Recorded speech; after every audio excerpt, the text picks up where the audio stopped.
Hello everyone. I hope you're having a great day.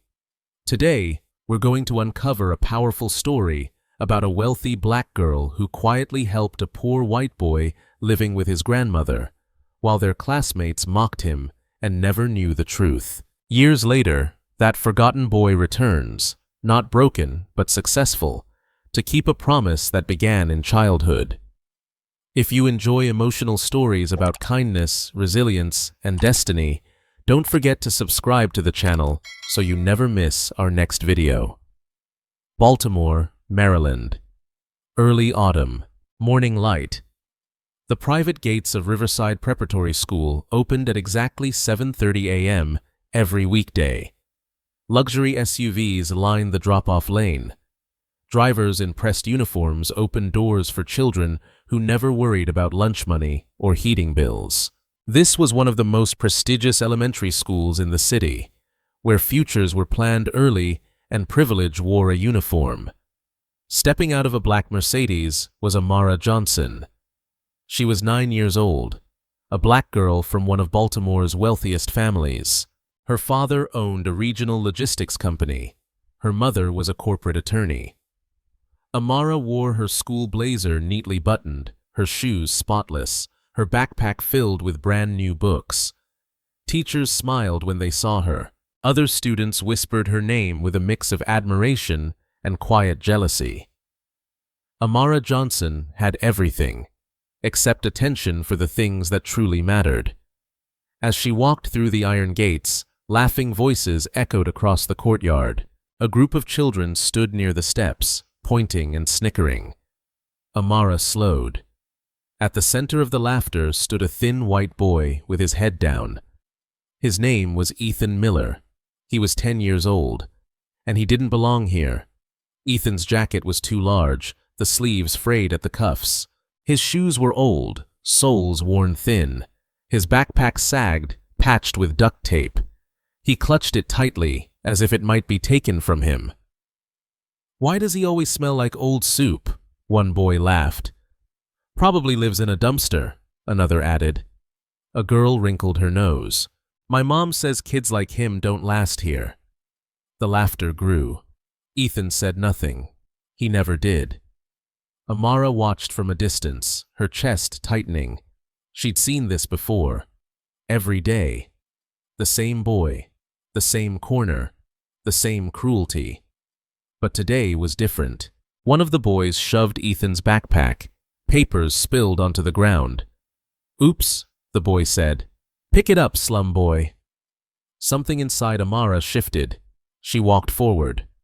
"Stop." The laughter froze. Everyone turned.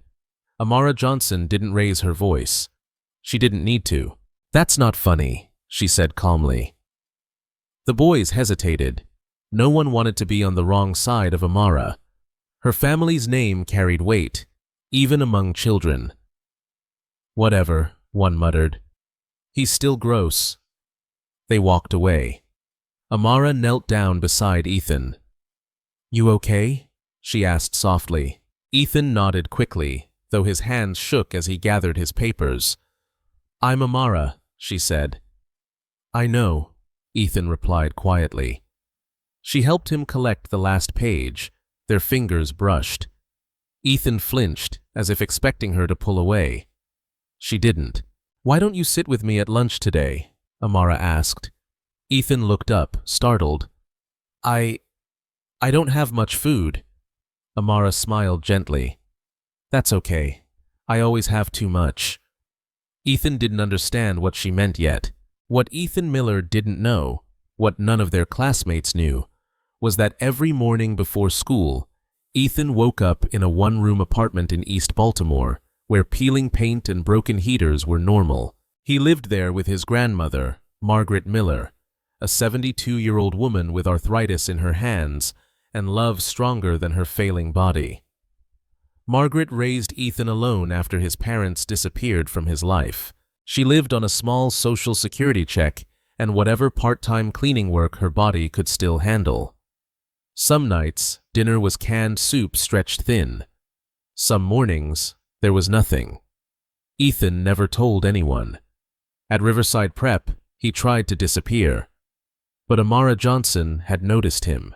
That afternoon, in this cafeteria filled with silverware and loud chatter, Amara placed her lunch tray on the table and quietly slid half of it toward Ethan. Chicken, fruit, milk, a cookie. Ethan stared. "You don't have to," he whispered. "I want to," Amara said. That was the first day. What started as one shared lunch would become a secret, one that would last for years, a secret that would shape two lives. And if you're listening right now, take a second. Subscribe to this channel if you believe small acts of kindness can change everything. Like this video and tell us in the comments, have you ever noticed someone everyone else ignored? Because this is only the beginning. In the next scene, we'll step inside Ethan's real life, the one no one at school ever sees, and uncover the quiet pain he carries home every single day. Ethan Miller did not ride to school in an SUV. Every morning, before the sun fully warmed East Baltimore, he woke up to the sound of pipes knocking inside the walls of a building that should have been condemned years ago. The apartment was on the 3rd floor of the Hollis Row Flats, a row of aging brick units squeezed between a liquor store and an empty lot where broken glass shimmered like tiny knives. The air inside smelled like damp carpet and old soup. Ethan lay still for a moment, listening. If he heard his grandmother cough, he knew it was a bad morning. If he heard nothing, it meant she was trying not to wake him, trying to save what little strength she had. Today, he heard the cough. He swung his feet onto the floor. The cold bit through his socks. The heater hadn't worked properly in 2 weeks, and the landlord's voicemail was full. Margaret Miller had called so many times her voice had grown hoarse from begging. Ethan padded quietly into the kitchen. "Grandma?" he whispered. Margaret sat at the small table, wrapped in an old cardigan with holes in the sleeves. Her hands trembled slightly as she stirred instant oatmeal in a chipped bowl. Her eyes were tired but gentle. "Morning, baby," she said, trying to sound cheerful. Ethan forced a smile. "Morning." He glanced at the counter. No bread, no milk, no fruit. Just a half-empty jar of peanut butter and 3 cans of soup stacked like a prayer. Margaret noticed his eyes. "Eat," she said, pushing the oatmeal toward him. Ethan shook his head. "You need it more." Margaret's mouth tightened. "Don't you start," she said softly, but the softness didn't hide the steel. "You're growing. You need food." Ethan sat, but he didn't pick up the spoon. "I'm not hungry," he lied. Margaret sighed. "Ethan." He finally took a bite. The oatmeal was watery, bland, but he chewed like it was fine because the truth was worse. If he complained, it would break her heart. After breakfast, Ethan washed the bowl and dried it carefully as if it were expensive china. He moved quietly, always quietly, because he'd learned something early. Noise attracts attention, and attention brings problems. When he returned, Margaret was searching through a worn envelope of bills. Her lips moved as she calculated. "Rent's due Friday," she murmured. Ethan knew the number. He'd heard it in his sleep. Margaret's hands shook as she pulled out cash, small bills, folded too many times. "You're short," Ethan said. Margaret looked up quickly. "No, I'm not." Ethan stared at the money. "You're short," he repeated. Margaret's eyes hardened. "I'll figure it out." Ethan swallowed. "How?" Margaret didn't answer. She stood slowly and reached for her coat. The movement made her wince. Arthritis. Every joint had its own ache. "I'm going to work," she said. Ethan's stomach dropped. "You said they cut your hours." "They did," she replied. "But Ms. Donnelly needs help today. I'll clean her kitchen. She pays cash." "You shouldn't," Ethan said. Margaret stopped and looked at him. "Baby," she said quietly, "I'm not leaving you without a roof." Ethan looked away. Because he'd heard her crying at night when she thought he was asleep. Because he'd seen her hands crack and bleed from cleaning chemicals. Because he knew she was doing this for him. "Go get ready," Margaret said, softening. "You'll miss the bus." Ethan nodded and went to his room. His room was barely a room, just a narrow space with a mattress on the floor and a small desk missing one leg. He had a school uniform, but it wasn't new. The blazer had been donated by a church. The pants were hemmed poorly, but he wore them like armor. He dressed, then reached under his mattress and pulled out a plastic bag. Inside were his secrets: a roll of duct tape for his backpack, a small comb, a tiny bottle of deodorant, a travel-size soap from a motel. He used each item carefully, like rationing survival. He combed his hair until it lay flat. He scrubbed his face and neck. He rubbed the deodorant under his arms, praying it would last the day. The kids at Riverside smelled expensive, clean, effortless. Ethan smelled like his neighborhood, no matter how hard he fought it. When he stepped back into the kitchen, Margaret was tying a scarf around her neck. "You got lunch?" she asked. Ethan hesitated. Margaret's eyes flicked to the counter, then away. She knew. There wasn't enough. Ethan forced a shrug. "I'm good." Margaret's shoulders sank almost imperceptibly. She reached into her pocket and pulled out $2. "Here," she said, "for something at school." Ethan stared at the money as if it were gold. "Grandma, no." "Take it," she insisted. Ethan took it, but guilt burned his throat. He kissed her cheek. "I'll be fine." Margaret cupped his face for a moment. "You're a good boy," she whispered. "Don't let anyone make you forget it." Ethan nodded, then slipped out the door. Outside, the hallway reeked of cigarette smoke and mildew. A neighbor's door was cracked open. Loud arguing spilled out. Somewhere down the stairs, a baby cried. Ethan descended quickly and stepped into the cold morning air. The bus stop was 4 blocks away. As he walked, he kept his eyes down. He'd learned not to stare, not to react, not to invite trouble. A group of older boys loitered near the corner, laughing too loudly. One of them glanced at Ethan. "Hey, rich kid," the boy called with sarcasm. "You going to that fancy school?" Ethan didn't respond. He kept walking. The boy spat. "He thinks he better than us." Ethan's heart pounded, but he didn't look back. He made it to the bus stop and sat on the bench, hugging his backpack. When the city bus arrived, he climbed on and took a seat near the back. The ride to Riverside Prep took nearly 40 minutes. Downtown buildings gave way to cleaner streets, trimmed trees, and quiet neighborhoods where people jogged with headphones and dogs. Every time the bus entered that world, Ethan felt like an imposter sneaking into a place he didn't deserve. When he arrived at school, he walked through the gates alone. The courtyard was already buzzing with children, laughing, playing, comparing sneakers. Ethan kept his head down and moved toward the building. That's when he saw her. Amara Johnson. She stood near the fountain, her hair neatly styled, her backpack new, her posture calm. She saw Ethan immediately. Not because he looked poor, because she was looking for him. Amara walked up and fell into step beside him like it was normal. "Hey," she said quietly. Ethan stiffened. "Hey." "I saved you a seat at lunch," Amara said. Ethan's stomach clenched, not with hunger, but fear. "People will see," he whispered. Amara glanced at him. "Let them." Ethan shook his head slightly. "They already hate me." Amara's voice stayed calm. "They don't hate you. They're just cruel because they're bored." Ethan didn't reply. He didn't know how to explain that cruelty felt different when you had nothing to protect yourself with. They reached the classroom door. Amara leaned in, her voice low.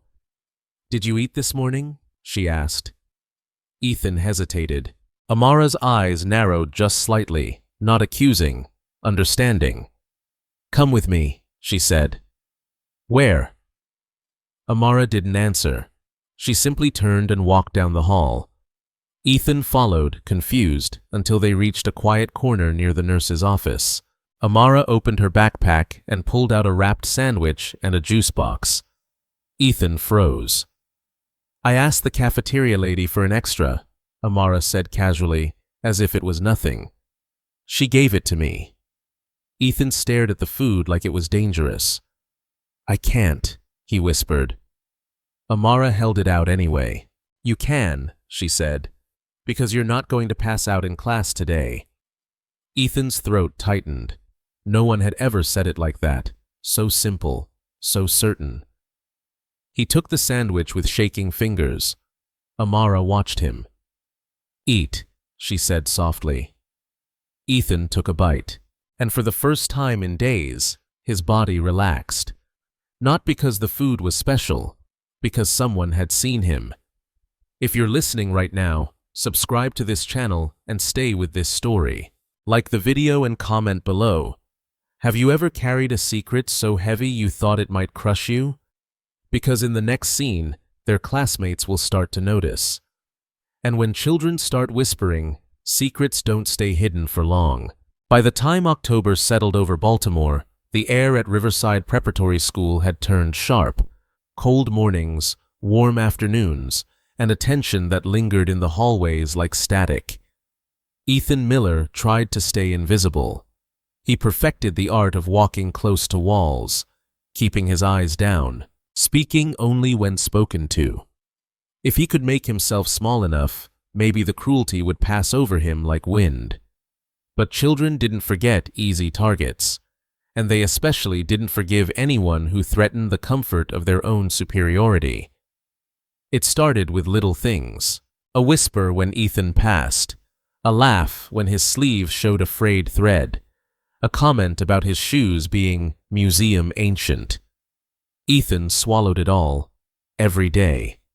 And every day, Amara Johnson found ways to help him without making it obvious. Some mornings, she accidentally packed 2 granola bars and offered one like it was nothing. Sometimes she left a sealed juice box in his desk drawer with a note that said, "You forgot this." The nurse's office suddenly had an extra snack voucher under Ethan's name. Amara never made it dramatic. She made it normal. That was the genius of it. Because in a place like Riverside Prep, kindness stood out more than cruelty. And soon, people started noticing. One afternoon, in the cafeteria, Ethan sat alone at the end of a table, shoulders hunched, tray nearly empty.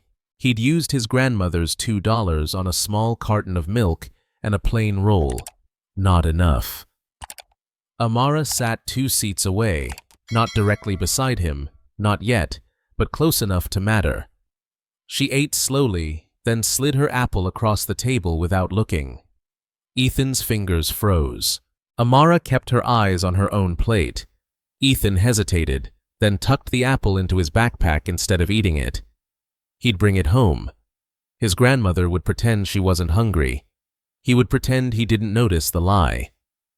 Across the room, a boy named Chase Hollander watched. Chase was 10, white and loud.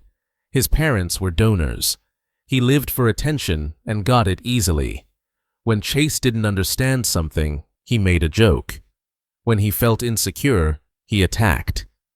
He leaned toward his friends and nodded toward Ethan. "Watch this," Chase whispered.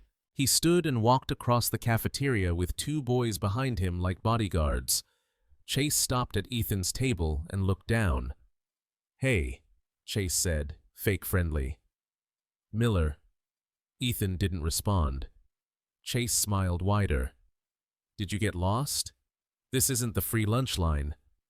A few kids laughed. Amara's posture stiffened, but she didn't move yet. Chase glanced at the apple that had just disappeared into Ethan's bag. "Oh," Chase said, pretending surprise. "Amara feeding you again?" Ethan's face went hot. Amara's eyes lifted calmly. "I wasn't feeding anyone," she said. "I was eating." Chase looked at her like she was a puzzle. Come on, he said. Why do you keep giving him stuff? You trying to adopt him or something? More laughter. Ethan's heart pounded. He wanted to disappear. He wanted to stand up and run. But Amara's voice stayed steady. Why are you so interested in what I do with my lunch? She asked. Chase smirked. Because it's weird. People like him shouldn't be here. Ethan flinched. Amara leaned back slightly. Who decided that? Chase shrugged. Common sense. Amara's eyes didn't blink. Common sense is usually just cruelty with better marketing, she said. A hush fell, small but real. Chase's smile faltered for a second, then sharpened again. You think you're so smart, he snapped. Maybe he should go back to wherever he crawled out of. Ethan stood abruptly, chair scraping. The sound drew attention. Chase laughed. Ah, is the slum boy mad?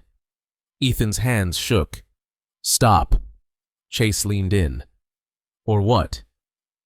Ethan couldn't answer, because there was no or what. Ethan had nothing.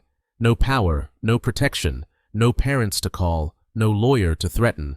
If he got in trouble, it would be him and his grandmother paying the price. Chase saw that hesitation and enjoyed it. Amara stood. The cafeteria quieted. Even the lunch monitors looked over. Amara faced Chase. You're done, she said calmly. Chase scoffed. Or what?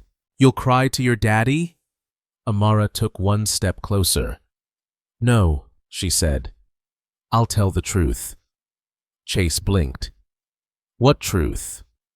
Amara's gaze was sharp. That you're afraid, she said. Because the only thing you have is your parents' money, and you know it. A few kids inhaled. Chase's face flushed. Shut up. Amara didn't. And you know, she continued, that if you ever lost that money, you'd be the one sitting alone. Chase's expression twisted with rage. You think you're better than me? He hissed. Amara's voice stayed even. I think I'm kinder than you. That hit harder than an insult. Chase turned sharply and walked away, embarrassed, but he didn't let it go. Not even close. That afternoon, rumors began moving through the halls like smoke. Amara Johnson is feeding Ethan Miller because he's poor. Amara Johnson feels sorry for the slum boy. Ethan Miller is begging for food. Ethan heard the whispers and felt sick, because the truth was worse than they knew.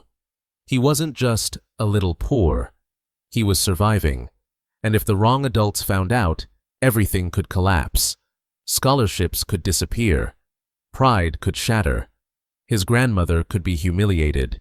That evening, Ethan rode the bus home, staring out the window like the city might swallow him.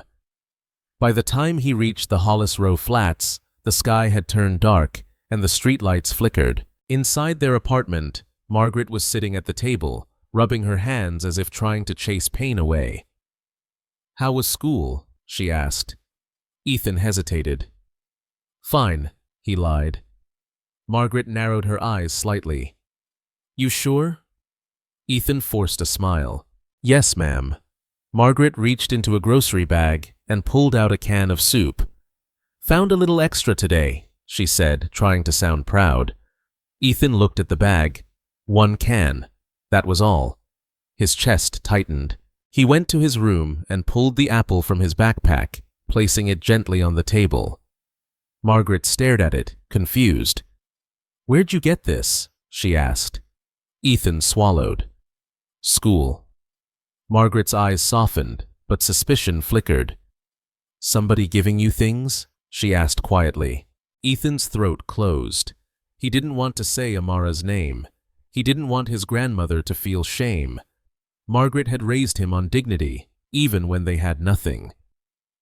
It's nothing, Ethan whispered. Margaret leaned back in her chair and studied him. Baby, she said softly, you don't have to carry everything alone. Ethan felt tears burn behind his eyes. But he couldn't cry. Not here. Not now. Because the next day at school, the rumors would be louder. The bullying would be bolder. and Chase Hollander had already decided he wasn't finished. If you're listening, subscribe to this channel and stay with this story. Like the video and comment below. Have you ever been afraid that people would discover the truth about your life? Because in the next scene, Chase will take the rumors too far. He'll follow Ethan. He'll uncover where Ethan lives. And when wealthy kids see the slums for the first time, they don't react with kindness. They react with cruelty. The next morning, Ethan Miller walked into Riverside Preparatory School with his stomach twisted into a knot. He could feel it before anyone said a word. The glances were sharper, the whispers faster. Even the air felt different, like the building itself had decided he didn't belong. He kept his head down and went to his locker. A folded note sat taped to the inside door. Ethan unfolded it with trembling fingers. "Do you eat out of trash cans or just beg Amara?" His throat tightened. He crushed the paper and shoved it into his pocket. Behind him, laughter. Chase Hollander and his friends stood a few lockers away, watching him like a show. Ethan pretended he didn't see them. He walked toward class. Chase followed, not close enough to be obvious, just close enough to feel like a shadow. In the hallway, Ethan heard him whisper, "He's gonna cry." Ethan didn't cry. He couldn't afford to. He sat through math, gripping his pencil so hard his fingers hurt. He answered questions when called, but his voice sounded distant, like it belonged to someone else. During recess, he stayed near the wall. Amara found him near the basketball court, away from the loudest kids. "You okay?" she asked quietly. Ethan shook his head slightly. "They're worse today," he whispered. Amara's eyes hardened. "Chase." Ethan nodded. Amara looked at him for a long moment, then spoke in a calm voice that still sounded like authority. "Listen," she said. "Whatever happens, you don't owe them an explanation." Ethan swallowed. "They're going to find out." "Find out what?" Amara asked, though she already knew. Ethan's voice dropped to barely a breath. "Where I live." Amara went still. "That's why you're scared," she said. Ethan nodded once. Amara's jaw tightened. "They shouldn't." Ethan gave a small, bitter laugh. "They will." He was right. Because Chase Hollander wasn't just cruel. He was curious. And he had something Ethan didn't. Time. Money. A driver. After school, as Ethan walked toward the bus stop, he kept glancing behind him. At first, he saw nothing. Then he heard it. The slow roll of tires. A dark SUV eased down the street, staying back just far enough to pretend it wasn't following him. Ethan's chest tightened. He didn't turn around. He kept walking. He reached the bus stop and sat on the bench, staring at the pavement like it might swallow him. The SUV stopped across the street. The window lowered slightly. Chase's face appeared, smirking. Ethan's heart dropped. Chase didn't say anything. He didn't have to. The message was clear. "I see you." When the bus arrived, Ethan boarded quickly and moved to the back. He pressed his forehead against the glass, watching the street. The SUV pulled out behind the bus. It followed. Ethan's hands went cold. He wanted to get off. He wanted to disappear into the city. But he couldn't. If he got off in the wrong neighborhood, someone might rob him. If he got off too early, he'd walk farther through streets where kids like Chase never stepped. So he stayed on. Stop after stop. Downtown fell away. The streets changed. Buildings became older. Stores became smaller. Signs became faded. People watched the bus with tired eyes. Ethan knew the route by heart, but seeing that SUV behind him made it feel like his own life had been exposed to daylight. When the bus finally reached East Baltimore, Ethan stepped off quickly. He walked faster than usual. The SUV turned the corner, still following. Ethan's throat closed. He turned into an alley between two buildings, hoping to lose them. The SUV stopped at the end of the alley. Chase climbed out. Two friends followed. They looked out of place immediately. Clean clothes, expensive sneakers, faces that had never needed to watch their backs. Chase stared around like the neighborhood itself offended him. "This is disgusting," one of the boys said, covering his nose. Ethan stepped back. "Leave me alone," he said, voice shaking. Chase laughed. I wanted to see if you really live in a dump." Ethan's face burned. Chase pointed toward the Hollis Row flats. "That your building?" Ethan didn't answer. Chase walked closer, grinning, stepping around a broken bottle like it was a joke. "You live here with your grandma, right?" Chase said. "Because your parents don't want you?" The words hit Ethan like a slap. "Shut up," Ethan whispered. Chase leaned in. "Or what?" Ethan's hands clenched. He wanted to swing, he wanted to scream, but he knew what would happen. If he hit Chase, Chase's parents would call the school. Ethan would be expelled, the scholarship gone, the opportunity gone, and his grandmother would blame herself. So Ethan did the only thing he could. He stepped around them and hurried toward the building. Chase followed. "Hey, hey, slum boy!" Chase shouted, loud enough for neighbors to look out of windows. Ethan ran up the stairs, two at a time. Inside the hallway, the smell of smoke and damp carpet hit hard. Chase stepped inside behind him, eyes wide with disgust. "This is where you live?" Chase said, voice echoing. "This is insane." Ethan reached apartment 3C, hands shaking as he searched for his keys. Chase leaned against the doorframe, smirking. "You know what's funny?" Chase said. "Everyone at school thinks you're just quiet. They don't know you're poor. Ethan's hands fumbled. The key slipped and fell to the floor. Chase laughed loudly. At that moment, the door across the hall opened. Margaret Miller stepped out, holding a small trash bag. She froze when she saw Ethan, then saw Chase and the boys behind him. Her eyes narrowed. "Ethan," she said carefully. "Who are they?" Ethan's throat tightened. He couldn't speak. Chase smiled wide, stepping forward like he owned the hallway. "Hi," he said brightly. "I'm Chase. We go to school with Ethan. I just wanted to see where he lived." Margaret's face hardened. "You followed him home," she said, voice low. Chase shrugged. He didn't say no. Ethan flinched. Margaret stepped between Ethan and the boys. "This is not a zoo," she said. "You don't come here to stare at us like animals." Chase rolled his eyes. "Relax, lady. I'm just curious." Margaret's hands trembled, not from fear, but anger. "My grandson goes to that school because he earned it," she said. "He works harder than any of you." Chase smirked. "He's still poor." Margaret looked at him with something sharp and ancient. "And you're still empty," she replied. The hallway went quiet. Ethan stared at his grandmother, shocked. He'd never heard her speak like that. Chase's face flushed. "What did you say?" he snapped. Margaret didn't blink. "I said you're empty," she repeated. "Because only an empty child thinks cruelty makes him strong." Chase took a step forward. One of the boys behind him hesitated. "Chase, let's go." But Chase wasn't done. "You're going to tell everyone," he said to Ethan.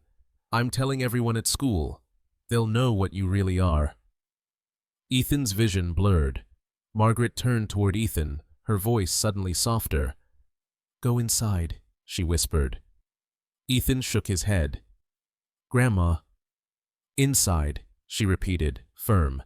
Ethan obeyed, stepping into the apartment. He stood just behind the door, listening. In the hallway, Margaret's voice became steel again. "You leave," she said. Chase laughed. "Or what?" Margaret didn't threaten him. She didn't need to. She pointed down the hall. "Because the men in this building," she said quietly, "don't like rich boys coming here to harass children." Chase's smile faltered. From somewhere down the hallway, a door opened. Heavy footsteps, a low voice muttering. Chase's eyes flicked. For the first time, he looked uncertain. He took a step back. "Whatever," he said, trying to regain control. "This place is gross anyway." He turned and hurried down the stairs, his friends following quickly. Ethan watched through the peephole as they left. When the hallway finally went silent, Ethan opened the door. Margaret stood there, breathing hard.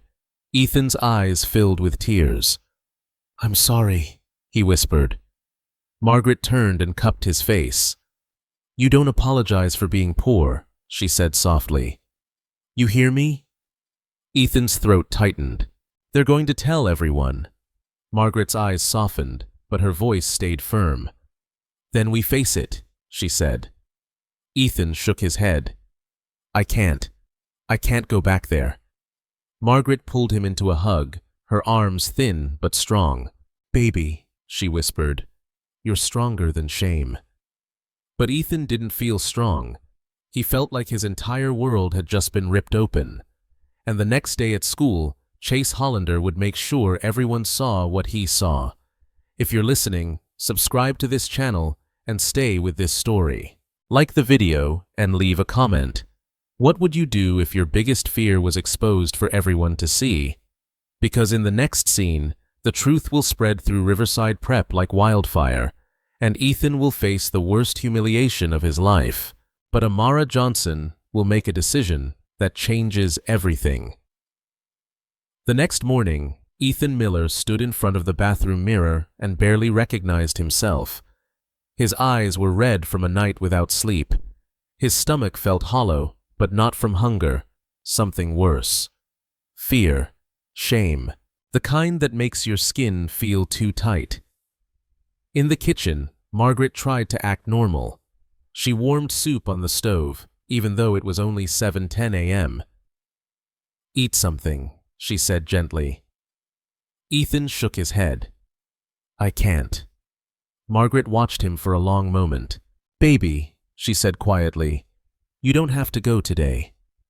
Ethan's chest tightened. If he stayed home, he'd confirm everything Chase wanted people to believe, that he was weak, that he was embarrassed, that he didn't belong. If he went, he'd walk into a storm. He picked up his backpack. "I have to," he whispered. Margaret stepped close and held his face in her hands. "Listen to me," she said. "Whatever they say, you are not less than them." Ethan nodded, but he didn't believe it. Not yet. He left. The bus ride felt longer than usual. Every stop was another second closer to humiliation. When he arrived at Riverside Preparatory School, he knew immediately. The courtyard was buzzing in a way it never did. Not playful, not normal, predatory. Ethan walked through the gate and felt eyes snap toward him like cameras. Whispers started instantly. "That's him. That's the slum boy." Chase went to his house. Ethan's throat closed. He tried to keep walking, but it was like the ground had turned to mud. Chase Hollander stood near the fountain like a king holding court. A cluster of kids surrounded him, hanging on every word. As soon as Chase saw Ethan, his face lit up. "Oh, look," Chase said loudly. "He made it." Laughter rose. Ethan kept walking, aiming for the building. Chase stepped into his path. "You know," Chase said, voice dripping with satisfaction, "I always wondered why you smelled like old garbage." Ethan's hands shook. Chase turned to the crowd. "You want to know where he lives?" A few kids giggled. Some looked uneasy, but no one stopped it. Chase raised his voice. "He lives in the Hollis Row Flats." Gasps and laughter mixed together. "That's where addicts live," a boy said. "No way," another girl whispered. "Like, for real?" Chase nodded, smiling wide. "For real. 3rd floor. Hallway smells like death." Ethan's vision blurred. Then Chase did something worse. He lifted his phone. "I took pictures," he announced. Ethan's heart stopped. Chase began swiping through photos, holding the screen out so kids could see. A dim hallway, peeling paint, the cracked stair rail, a door with chipped numbers. Ethan heard the laughter explode again. He felt like he was shrinking. Someone muttered, "That's disgusting." Another kid said, "Why is he even here?" Ethan's chest tightened until he couldn't breathe. He pushed past Chase and ran inside the building, but the whispers followed. In the hallway, kids stared. In class, chairs scraped away from him as if poverty were contagious. Ethan sat at his desk and stared at his hands, trying not to cry. The teacher began the lesson, pretending nothing was happening. But it was happening. It was everywhere. At recess, Ethan stayed near the wall, eyes down. A group of boys walked by, pretending to gag. "Careful," one said loudly. "He might ask you for food." Ethan's throat burned. Then he saw Amara. She was walking toward him quickly, her face calm but her eyes hard. "Is it true?" a girl asked her as she passed. "Did you really give him food?" Amara stopped. She looked around the courtyard. She saw the stares, the smirks, the cruelty dressed up as curiosity. She turned toward Ethan. He could barely lift his head. Amara walked to him and stood beside him, not near him, beside him, and that simple choice shifted something in the air. Chase noticed immediately and pushed through the crowd. "Amara," he called, "you're really standing with him?" Amara didn't look at Chase yet. She spoke to Ethan first, voice low. "Look at me," she said. Ethan hesitated, then lifted his eyes. Amara held his gaze. "You're not alone," she said. Ethan swallowed hard. Chase stepped closer. "Come on," Chase said, louder now. "Tell them. Tell everyone you've been feeding him like a stray." Ethan flinched. Amara finally turned to Chase. "Yes," she said. The courtyard quieted. Chase blinked. "Yes?" Amara's voice was clear, calm, not defensive. "Yes," she repeated. "I've shared my lunch with Ethan." Gasps spread. Chase smiled like he'd won. "See? I told you. He's a beggar." Amara's eyes narrowed. "He's not a beggar," she said. "He's hungry." The words landed like a slap to the entire school. Chase laughed awkwardly. "So what? That's his problem." Amara's voice didn't rise, but it sharpened. "No," she said. "It's ours." She turned slowly, addressing the kids around them. "You're all standing here laughing like it's entertainment," Amara said. "But do you know what it means to be hungry?" A few kids looked away. "My family has money," Amara continued. "I know that. I didn't earn it. I was born into it." Silence.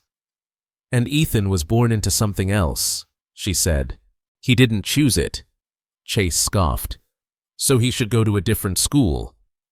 Amara looked at him like he was small. "He's at this school because he earned it," she said. "And the fact that you're afraid of him says more about you than it does about him." Chase's face flushed. "Afraid? Of him? He's nothing." Amara stepped closer, voice low but deadly calm. "That's what you want to believe," she said. "Because if you admit he's worth something, then you'd have to admit you've been cruel for no reason." The courtyard was completely silent now. Even the teachers were watching from the distance. Chase's hands clenched. "You think you're a hero?" Amara shook her head. "No," she said. "I think I'm a human being." Then she did something Ethan never expected. She took off her own expensive school jacket and placed it over Ethan's shoulders. The gesture wasn't about warmth, it was about visibility. It said, "I'm with him." And it was the most dangerous thing she could do in a school like Riverside Prep. Chase stared at her, stunned. "You're going to ruin your reputation," he hissed. Amara's voice stayed steady. "If my reputation depends on humiliating someone poor," she said, "then it deserves to be ruined." Ethan's throat tightened. Tears threatened. Amara leaned in, whispering so only he could hear. "Breathe," she said. "You're not going to fall today." Ethan nodded, shaking. The bell rang, breaking the moment, but something had changed. The school had seen it. A wealthy black girl had stood beside a poor white boy and refused to be ashamed of him. And now, the adults would hear.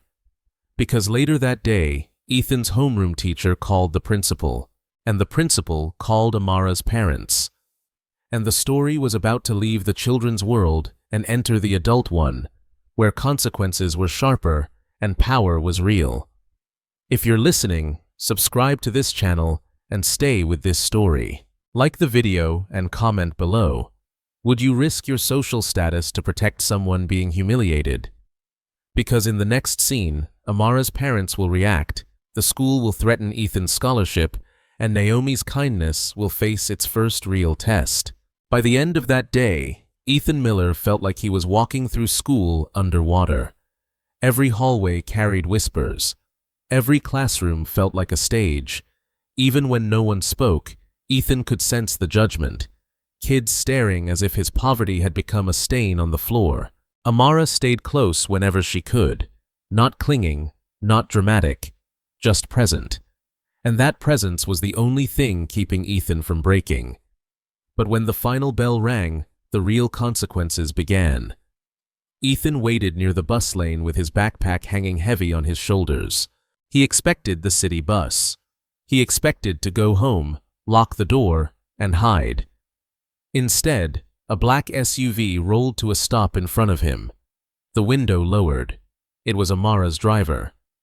"Ethan Miller?" the driver asked politely. Ethan hesitated. "Yes." "Miss Johnson's parents requested you come with me," the driver said. "There's a meeting." Ethan's stomach dropped. "What meeting?" The driver didn't answer. "Please." Ethan looked around. Kids were watching. Chase Hollander was watching too, smirking like he already knew what was coming. Ethan wanted to run, but he couldn't. He climbed into the SUV. The car smelled like leather and quiet wealth. Ethan sat stiffly, afraid to touch anything. As the SUV pulled away from Riverside Prep, he watched the school shrink behind them like a world he might be losing. They drove toward Harbor East, where glass buildings reflected the sun and people walked with the kind of ease Ethan had never known. The SUV stopped in front of a towering office building, Johnson Logistics and Investments. Ethan stared. He had never been inside a place like this. The lobby was marble. The air smelled clean. A receptionist looked up and smiled professionally. The driver guided Ethan to an elevator and pressed the top floor. Ethan's heart pounded all the way up. When the doors opened, a woman in a navy suit was waiting. "Ethan?" she asked gently. "Yes," Ethan whispered. "I'm Monica Johnson," she said. "Amara's mother. Come with me." Ethan followed her down a quiet hallway. At the end was a large conference room with floor-to-ceiling windows overlooking the city. Inside stood a tall man in a gray suit with a serious face.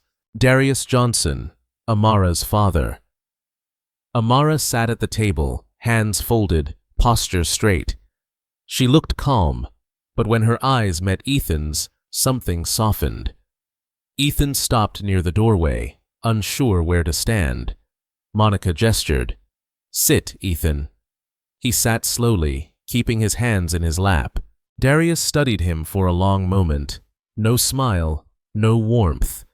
Ethan's throat tightened. "This is about school," Darius said finally. Ethan nodded. "I understand there was an incident," Darius continued. "Amara stood up for you in front of students. She also shared food with you." Ethan's face burned. "I didn't ask her to," he whispered quickly. "I didn't—" Monica raised a hand gently. "Ethan, breathe. No one is accusing you." Ethan exhaled shakily. Darius leaned forward slightly. "Tell us the truth," he said. Are you hungry at school? Ethan froze. He couldn't answer, because the truth felt like humiliation. Monica's voice softened. You're not in trouble, Ethan. We just need to understand what's happening. Ethan swallowed hard, eyes stinging. Yes, he whispered. Silence filled the room. Darius sat back. Amara didn't look surprised. She looked vindicated, like she had known and refused to look away. Monica's eyes glistened slightly. How long has it been like that? She asked. Ethan's voice shook. A while. Darius nodded slowly. And you live with your grandmother? Yes, Ethan said. She does everything she can. Darius's gaze sharpened. Why didn't you tell the school? Ethan's hands clenched. Because they'd send me away, he whispered. Or they'd call social services. Or they'd tell everyone. Monica leaned in. Is your grandmother abusive? Ethan's head snapped up. No. No, he repeated, firmer. She's the only reason I'm alive. Monica nodded slowly. Okay. Darius turned his eyes to Amara. Why didn't you tell us earlier? He asked her. Amara met his gaze. Because you would have tried to fix it with money, she said calmly. And you wouldn't have understood why that could hurt him. Darius's jaw tightened. Money fixes problems. Amara's voice stayed steady. Not all of them. Monica inhaled quietly, as if that hit her harder than she expected. Darius looked back at Ethan. The principal called us, he said. She's concerned this situation is creating instability at school. Ethan felt his stomach drop. What does that mean? Monica answered gently. It means they may review your scholarship. Ethan went cold. His mouth opened, but no words came out. If he lost Riverside Prep, he lost the one place that felt like a doorway out of the Hollis Row flats.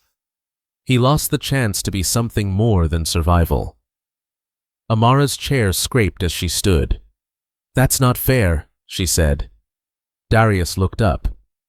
Life isn't fair, Amara. Amara's voice sharpened.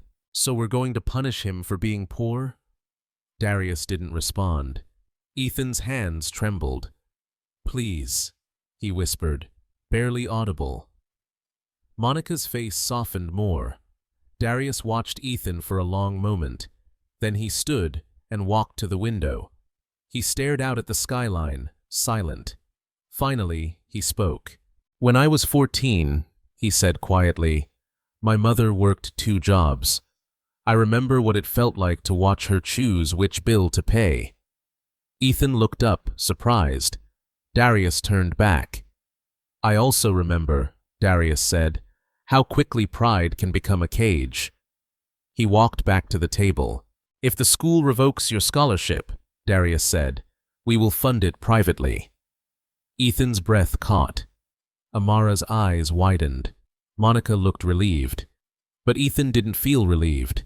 He felt trapped, because taking money from Amara's parents would confirm everything Chase had been saying, that Ethan was a charity case. Ethan's voice shook. I can't. Darius raised a hand. You can. Ethan swallowed. I don't want to owe anyone. Amara stepped closer, eyes intense. You wouldn't owe us, she said.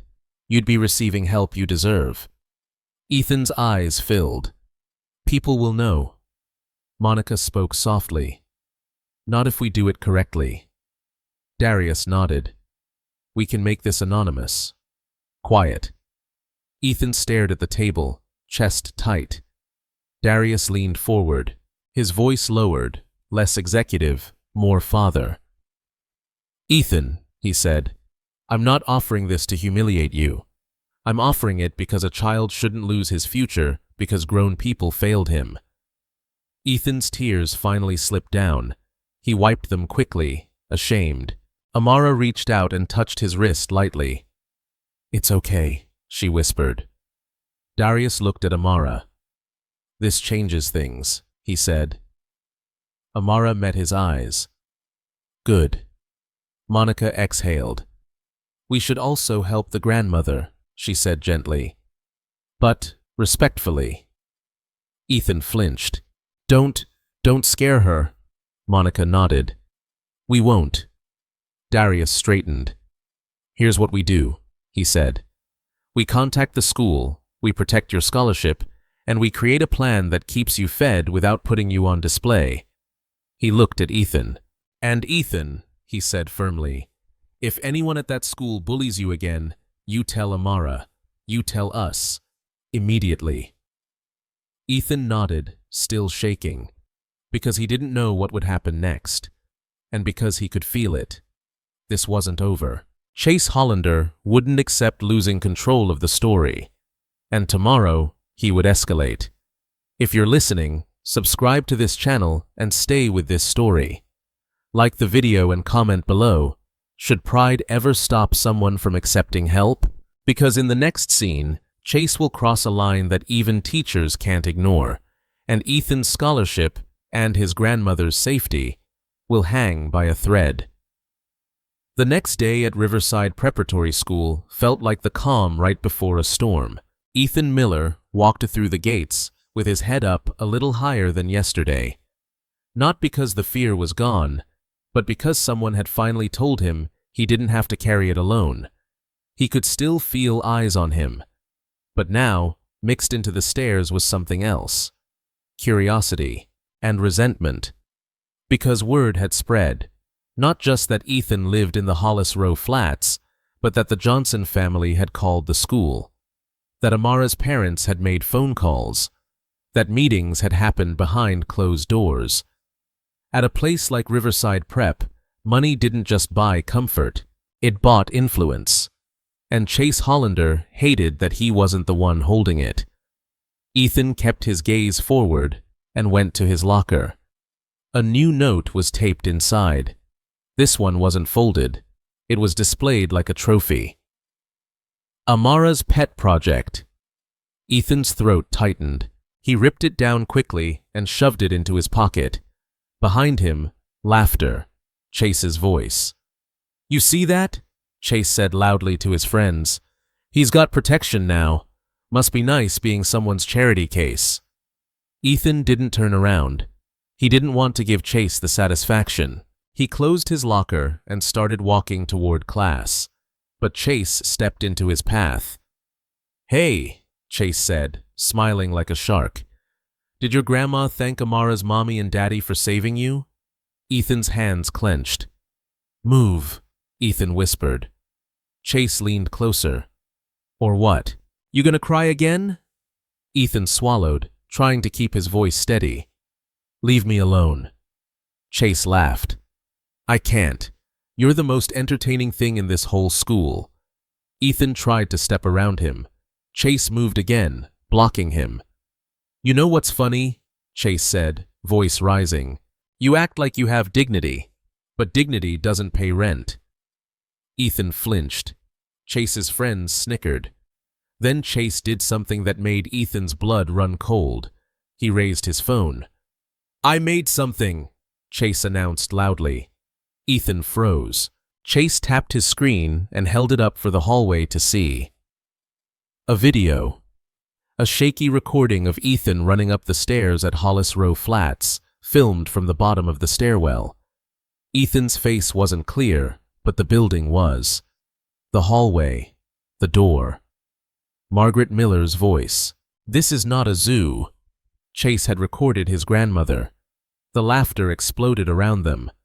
Ethan's stomach dropped. No, Ethan whispered. Chase grinned. Your grandma's famous now. Ethan lunged instinctively, reaching for the phone. Chase jerked back, laughing harder. Whoa, whoa, Chase said. Look at him. The slum boy's angry. Ethan's hands shook violently. The hallway spun. He could hear his grandmother's voice coming from Chase's phone again, replayed like a joke. Ethan's throat tightened so hard he could barely breathe. Then a voice cut through the laughter like a blade. Turn it off. Everyone froze. Amara Johnson stood at the end of the hall. Her face was calm, but her eyes were dangerous. Chase's smile faltered. "Amara, relax. It's just—" "Turn it off," Amara repeated, stepping closer. Chase scoffed. "Why? It's funny." Amara stopped a few feet away from him. "That's someone's home," she said. "And that's someone's grandmother." Chase shrugged. "So, people post worse online every day." Amara's voice stayed low. "Did you follow him home again?" Chase's eyes flicked. "No, I had it from before." Amara nodded slowly. "So you recorded a private building, recorded a child, recorded an elderly woman, and now you're showing it at school." Chase smirked. "It's called content." Amara's jaw tightened. "You're not brave," she said. "You're pathetic." Chase's face flushed. "Excuse me?" "You're desperate for attention," Amara continued, her voice steady, cutting. "So you pick someone you think can't fight back." Chase stepped closer. "You think you're some kind of savior?" Amara didn't blink. "I'm not saving him," she said. "I'm exposing you." Chase laughed loudly. "Expose me. My parents own half this school." Amara's eyes narrowed slightly. "Then let them watch," she said. She reached into her backpack and pulled out her phone.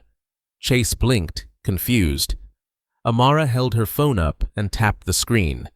A call was already connected. On speaker, a familiar voice filled the hallway. "Amara?" Monica Johnson's voice. "Is everything okay?" Chase's expression shifted. Amara kept her eyes on Chase. "Mom," she said calmly, "Chase Hollander is showing a video he recorded of Ethan's home and grandmother in the hallway, in front of students." The hallway went dead silent. Chase's face went pale. Monica's voice sharpened instantly. "Put him on the phone." Chase took a step back. "This is insane." Amara walked closer, phone still raised. "Chase," Monica's voice came through clearly now. "This is Monica Johnson. I want you to walk to the principal's office immediately. Now." Chase swallowed. "It's just a joke." "No," Monica said. "It is harassment. And you are recording and distributing footage of a minor and an elderly woman without consent." Chase's mouth opened, then closed. Amara looked at Ethan. His face was white with shock. Amara's voice softened just a fraction. "You're not alone," she whispered. Then she turned back to Chase. "Go," she said. Chase's eyes darted around the hallway. His friends had already stepped away from him. No one wanted to be near him now, because now it wasn't just kid drama. It was adults. It was consequences. Chase turned and walked fast toward the principal's office, muttering under his breath. As soon as he left, the hallway noise returned in whispers. But the laughter was gone. Ethan stood still, shaking, his eyes stinging. Amara stepped closer and lowered her voice. "You okay?" she asked. Ethan couldn't answer. His throat was locked. He nodded once, barely. Amara reached out, not touching him, just close. "Breathe," she said softly. "You're safe." Ethan finally inhaled, a shaky, uneven breath. But his mind was racing, because even if Chase got punished, the damage was done. Kids had seen the video. Kids had heard his grandmother's voice. His home had become a joke. Later that day, the school called an emergency assembly in the auditorium. The principal, Dr. Evelyn Sloan, stood on stage, face tight. "This morning," she said, "a student engaged in serious misconduct involving harassment, privacy violations, and bullying." The room was silent. "Let me be clear," Dr. Sloan continued. "This is unacceptable. This school will not tolerate it." Ethan sat beside Amara, hands clenched. Dr. Sloan paused. "Our policies exist to protect students," she said, "especially students who face challenges outside this building. Whispers spread. Some kids shifted uncomfortably. Then Dr. Sloan said words Ethan never expected to hear in this place. Poverty is not a character flaw. Silence. It is not shame, she continued. And if you think humiliating someone for circumstances they did not choose makes you strong, you are wrong. Ethan felt tears burn again. Amara glanced at him, calm, steady. After the assembly, Ethan was called to the principal's office. His legs felt heavy as he walked the hallway. Inside, Dr. Sloan sat behind her desk. Two adults stood beside her, Monica and Darius Johnson. Ethan's stomach tightened. Dr. Sloan gestured for Ethan to sit. He sat. Dr. Sloan looked at him with an expression he couldn't read, part stern, part gentle. Ethan, she said, I want you to hear this clearly. Your scholarship is secure.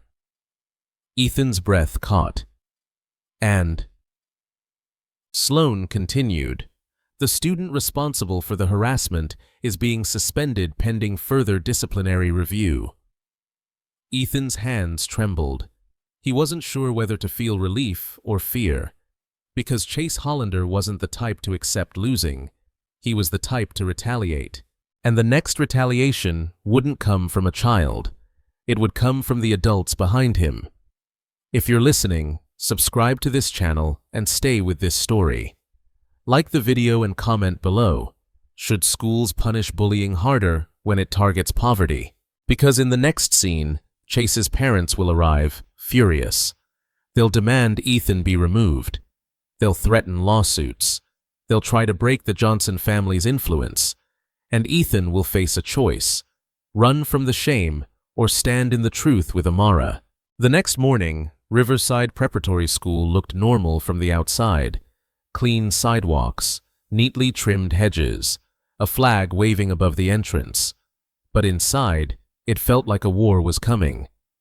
Ethan Miller sat in homeroom with his hands folded on the desk, trying to keep them from shaking. Amara sat 2 rows away, posture straight, eyes forward. She didn't look at him often, not because she didn't care, but because she understood something Ethan was just learning.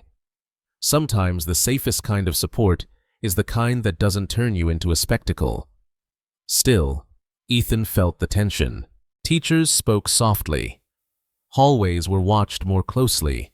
Even the kids, usually loud and careless, seemed to sense that adults were about to collide. At 10:17 a.m., the front office called Dr. Sloan's assistant. At 10:19, whispers started. Chase Hollander's parents were here. Ethan felt his stomach drop. He didn't even see them, but he could feel their presence the way you feel thunder before the rain.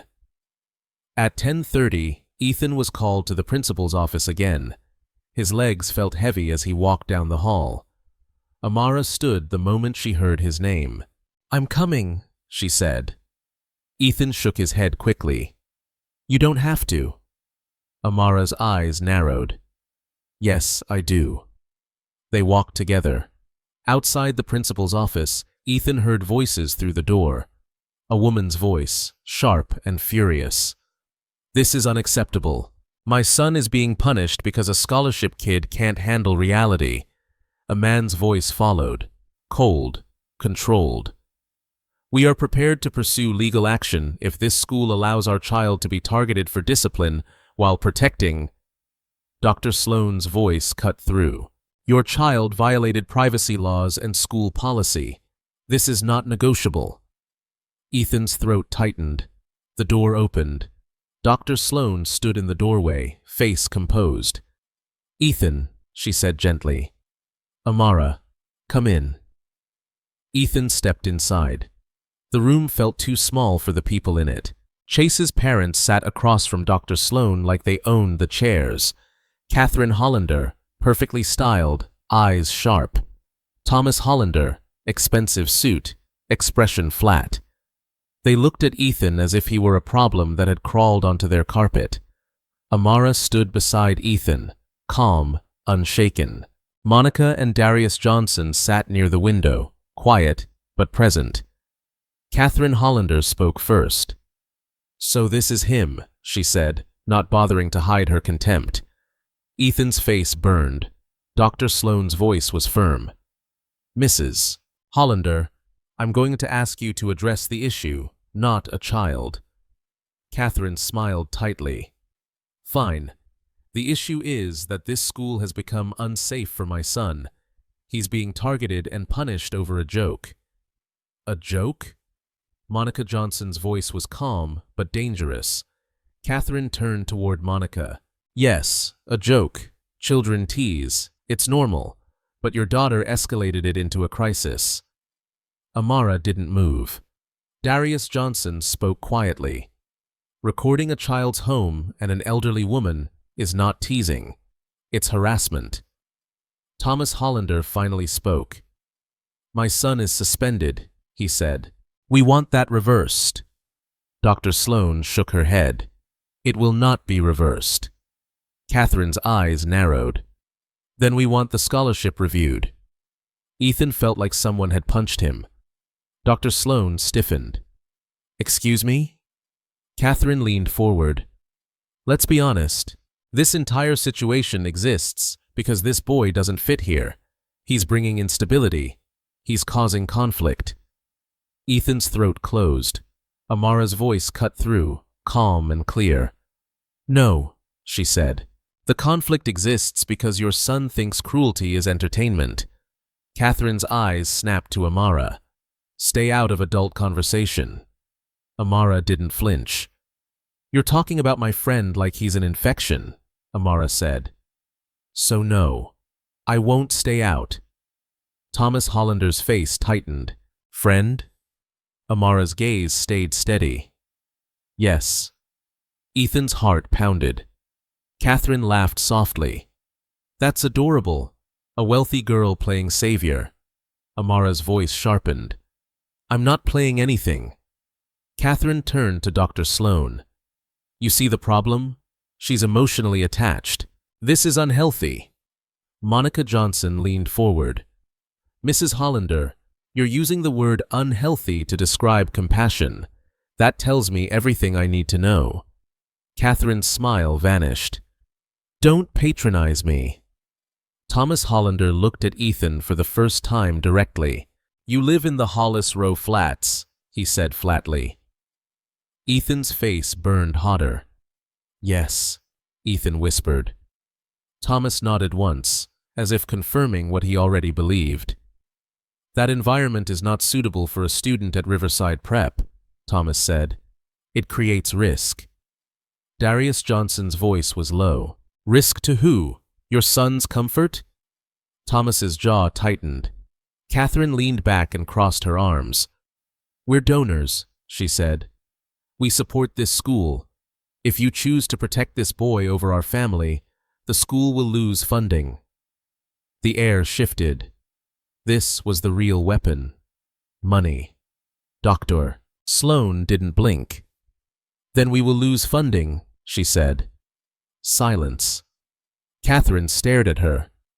"You're willing to sacrifice programs, staff, scholarships, for him?" Dr. Sloane's voice stayed steady.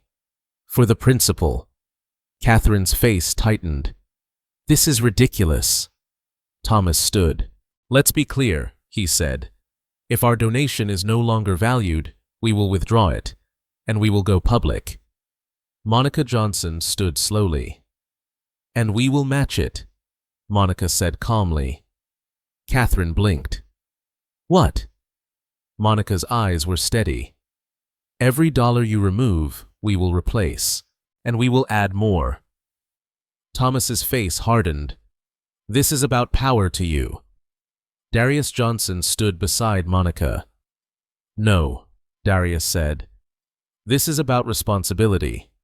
He looked at Ethan. "A child should not be threatened because adults want to protect their ego," Darius said. Catherine's voice rose. "Your daughter started this by feeding him." Amara finally spoke again. "I fed him because he was hungry," she said. "And if you think that's a crime, then you're the one who doesn't belong here." Silence hit the room. Ethan's eyes stung. Because for the first time, someone said the truth with no fear. Catherine stared at Amara like she couldn't believe what she was hearing. Thomas grabbed his coat. "This school is making a mistake," he said. Dr. Sloane's voice was calm. "No, Mr. Hollander, your family is." Catherine's face was red with fury. As they walked out, Catherine turned back one last time and looked at Ethan. "This is temporary," she said coldly. "Kids like you always end up back where you came from." The words hit like poison. Ethan's body went rigid. Amara stepped forward, voice low. "Watch," she said. The door slammed. Silence lingered. Ethan's chest rose and fell unevenly. Dr. Sloane exhaled slowly. "Ethan," she said gently, "your scholarship stands, and you are safe here." Ethan nodded, but his hands were shaking. Monica and Darius approached him. Darius's voice was quiet. "What she said, about you going back, don't carry it." Ethan tried to speak, but his throat locked. Amara stepped beside him. "You heard her," Amara said softly. "Now ignore her." Ethan looked at Amara, eyes wet. "Why are you doing this?" he whispered. Amara held his gaze. "Because no one should be punished for surviving," she said. That night, outside the school, the wind cut cold. Ethan waited for the bus, but a car pulled up. It was Monica Johnson. "We're taking you home," she said. Ethan hesitated. "My grandma." "We're going to meet her," Monica said gently, respectfully. Ethan's stomach tightened again, because this was the next fear. Adults with power entering his fragile world. But he nodded. As the car drove toward East Baltimore, Ethan stared out the window, heartbeat heavy. Because even though he had survived the school battle, the real question remained. What happens when a poor boy's world and a wealthy girl's world collide for real? If you're listening, subscribe to this channel and stay with this story. Like the video and comment below. Should donors be able to control who belongs in a school? Because in the final scene, years will pass. Ethan and Amara will grow up. The secret kindness of childhood will become a promise. And the boy everyone mocked will return, not as a charity case, but as a man who kept his word. Baltimore, Maryland. 15 years later. The city had changed. New buildings rose where old ones once leaned. Cafes replaced boarded storefronts. Streets that used to feel forgotten now buzzed with life. But some places never lost their memory. One of them was Riverside Preparatory School. That afternoon, the auditorium lights dimmed as students and faculty filled the seats. This wasn't an ordinary assembly. Banners hung along the walls. Alumni Homecoming. Class of Honor. At the front of the stage stood the principal, now older, her hair touched with gray. Dr. Evelyn Sloane smiled as she approached the microphone. "Today," she said, "we welcome back someone whose journey reminds us why this school exists." Applause began, polite, curious. "Please welcome," she continued, "Mr. Ethan Miller." The applause grew louder as a man in a dark suit stepped onto the stage. Ethan Miller no longer looked like the boy who used to walk the hallways with his head down. He stood tall now, confident, calm. His suit was simple but elegant, his posture steady. The scars of childhood were no longer visible, but they had shaped everything he had become. Ethan reached the podium and paused. He scanned the room, and then he saw her. Amara Johnson sat in the third row, hands folded in her lap, her expression warm and proud. She had grown into herself, graceful, composed, strength in her eyes. A successful attorney now, a woman who never forgot where she came from or who she stood beside. Their eyes met, and in that moment, 15 years collapsed into a single heartbeat. Ethan began to speak. "When I was 10 years old," he said, voice steady but deep with emotion. I almost lost everything because people thought poverty was something to be ashamed of. The room quieted. I lived with my grandmother in a one-room apartment, Ethan continued. She gave me everything she had, often at the cost of herself. A few faculty members shifted, remembering. At this school, Ethan said, I learned algebra, literature, and history. But I also learned something else. He paused. I learned what it feels like to be invisible. Silence. And then, Ethan said, his gaze drifting back to Amara, someone noticed. A ripple moved through the audience. She didn't save me, Ethan said. She didn't fix my life with money. She simply refused to let me be humiliated for surviving. Amara's eyes shimmered. That act, Ethan continued, changed the direction of my life. He spoke of college, of working nights and studying days, of caring for his grandmother until her final years, of building a career in community development, not to escape where he came from, but to return to it stronger. I stand here today, Ethan said, not as a success story, but as proof that dignity multiplies when someone protects it. The applause this time was thunderous.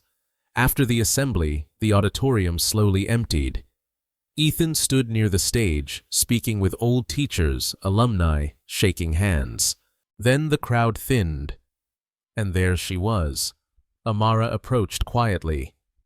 You still hate public speaking, she said softly. Ethan laughed. You noticed. I always did, Amara replied. They stood there, the space between them charged with memory. I kept your promise, Ethan said. Amara raised an eyebrow gently. Which one? Ethan took a breath. The one I made when I was a kid, he said. That I'd come back, not ashamed, not broken, but whole. Amara smiled. You did. They walked outside together. The evening sun painted the school grounds gold. I never thanked you properly, Ethan said. Amara shook her head. You don't owe me thanks. I know, Ethan said. That's why this isn't about debt. He stopped walking. Amara turned toward him. When we were kids, Ethan said, voice lower now, you stood beside me when it cost you status, popularity, comfort. He reached into his jacket pocket and pulled out a small box. I spent years becoming someone worthy of standing beside you. Amara's breath caught. Ethan opened the box. Inside was a simple ring. Elegant. Honest. Amara Johnson, he said. Will you marry me? Tears spilled freely now. Yes, she whispered. Yes, Ethan. They embraced, not like a fairy tale ending, but like two people who had carried each other through time. Weeks later, the wedding was small. No grand ballroom, no spectacle. Just close friends, family, former teachers, community members, and one empty chair at the front, with a photo of Margaret Miller smiling proudly. As Ethan and Amara stood together, hands joined, the minister spoke softly. This union, he said, is not built on rescue, but on respect. They kissed as husband and wife, and the boy who once hid his hunger came home, not to beg, but to belong. If you're listening and you believe kindness can echo across a lifetime, subscribe to this channel, like this video, and share it with someone who needs hope. Because sometimes the smallest act, one shared lunch, one moment of courage, becomes a promise that changes everything.